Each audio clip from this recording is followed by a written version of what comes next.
Molly? ¿El qué? Salir con gente. No necesitas a un tío, ¿vale? Bueno, no juegues, solo sé tú, directa a la mierda. ¿Vives por aquí? Yo vivo en el pasillo 6. Ha sido horrible. First of all, congratulations on the movie. I freaking loved it. It was crazy and dark and twisted. It was bonkers. And it was actually the Beauty and the Beast remake that I really wanted. So thank you for that. And so, yeah.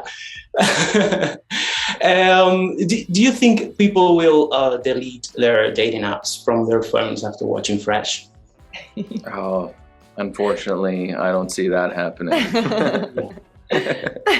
I feel like also, I guess Noah and Steve meet in real life too, so I feel like there's hurdles everywhere. No. Yeah. Maybe people will think a little bit more.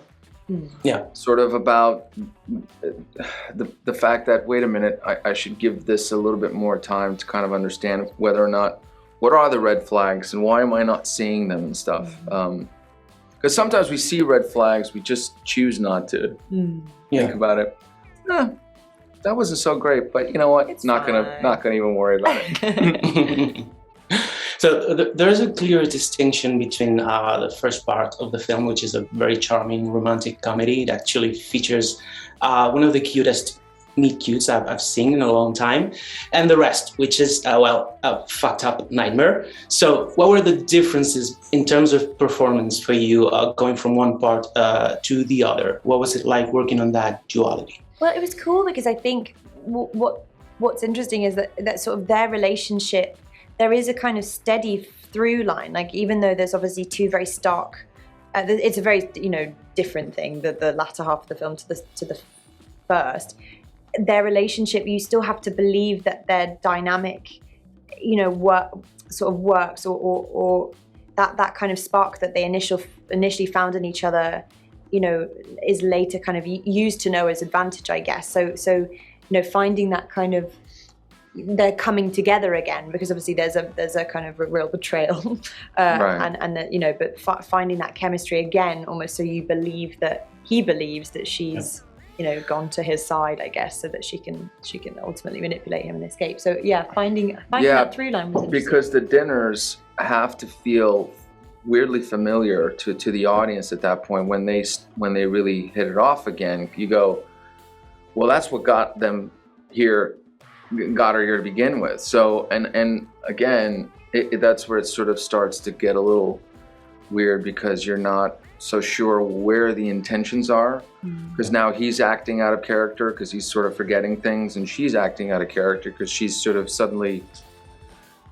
whatever the audience thinks at that point where she's at mentally, but she's sort of not kind of addressing what's been going on, and so that's where it gets important, I think. Yeah, it's a very interesting dynamic, and the movie is also very physical. There are many extreme close-ups which are amazing, and a lot of physical work. Was it like working for you two together and with Mimi, the director, on the physicality of the film, on the action, which is pretty brutal, and it looks like it hurt?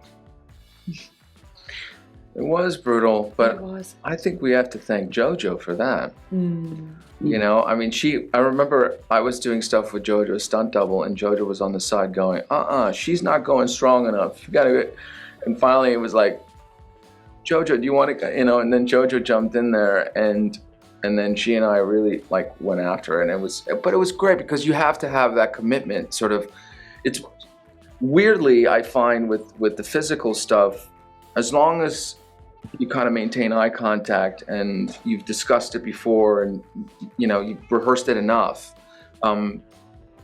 there becomes a moment where the less you think about it, the better, because if you are kind of obsessively kind of thinking about all the beats and stuff, then it will read sort of predictable in a way. So yeah, and I loved how messy and almost carnal it is, and I think none of us had done any stunt work before, like JoJo, Andrea, or I.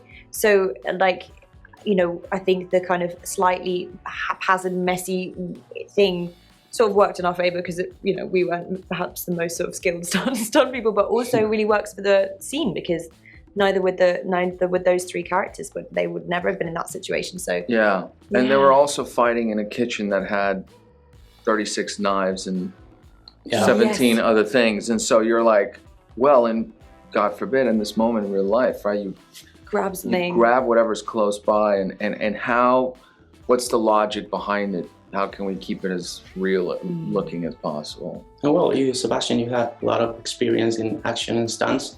Did you, did that help with, of course it helped with your character, but how did that help JC with your character and your performance working with him?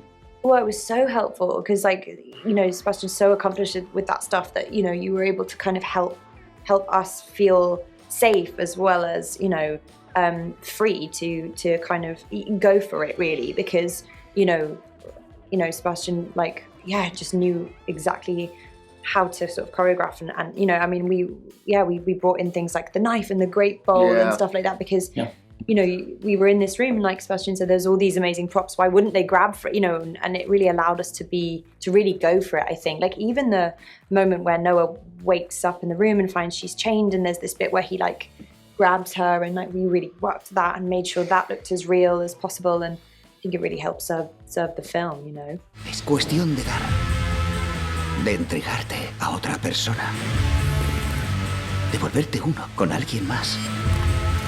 Es amor.